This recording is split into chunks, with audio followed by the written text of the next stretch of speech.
Do you know, if you study people who are at the pinnacle of anything, you recognize that to get there, motivation was maybe 1% of the formula. Maybe. 1%. And I'll prove it to you. If you want to become a world-class bodybuilder, say an IFBB pro, what that takes is you have to train twice a day, 6 days a week. You have to have 8 meals a day. Your calorie intake is regimented. Your meals are pre-planned and pre-cooked. You don't eat according to taste, you eat according to function.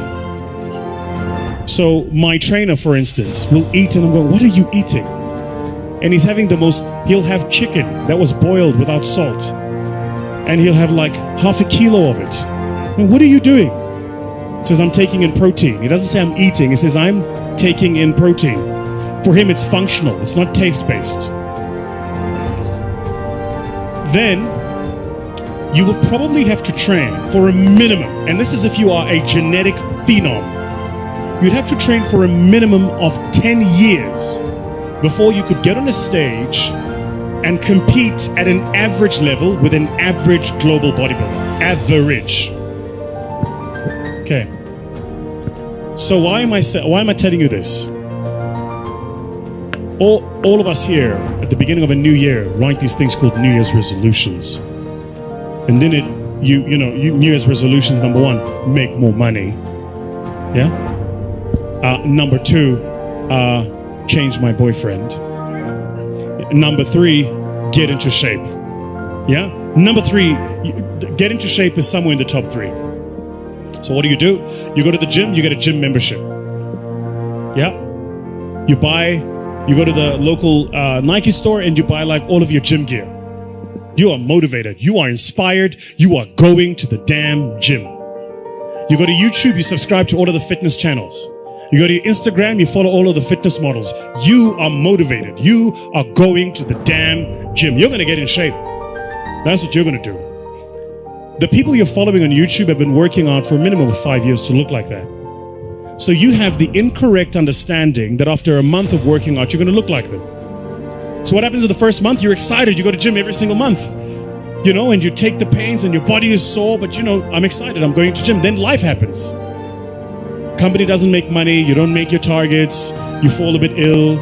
Something happens. And all of a sudden you stop going to gym for a day. A day becomes 2, 2 becomes a week. Now all of a sudden you've had a gym membership for 3 months and you haven't been in that time. What did you miss? You thought motivation was the formula.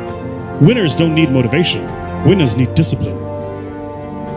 Discipline's about getting it done because it needs to get done, not because I feel like it, not because I'm motivated for it. You think Nelson Mandela was motivated to spend 27 years in prison? You think Martin Luther King was motivated to march across the states and proclaim freedom? You think, if you look at people that change the world, they're not doing it because they're motivated. They're doing it because they made a commitment to do it and they disciplined to see it through. Discipline is far more important than motivation, which is why you got to be careful the decisions you make, because once you make the decision, you have to see that decision through. Like my mentor says, first we make the decisions, then the decisions make us. So you got to be very careful the decisions you make. Be very careful the commitments you make. Motivation, I'm telling you now, is completely overrated. It's important, don't get me wrong. We meet according to motivation, we feel good, rah-rah, but that'll fade. You need a stronger will and a deeper commitment to see things through. One of my key phrases for the whole day: disciplines work miracles.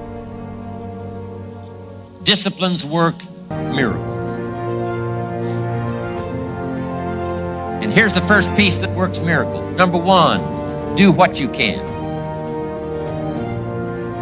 Do not let neglect grab you by the throat. Don't let neglect stall you on your path toward prosperity and health, being able to become powerful, influential, rich beyond wildest imagination. Don't neglect what you can do. If you can read, read. If you can change, change. If you can grow, grow. If you can take one step, take one step. Do not neglect to do whatever you can do at the moment. Of course, you can't run a multi-billion-dollar business today. Mark couldn't either 10 years ago. Mark couldn't either 5 years ago. But I'm telling you, today he can do it because step by step, year by year, he took on what he could do. He didn't neglect it. He did the meetings he could do. He made the calls he could make. He read the books he could read.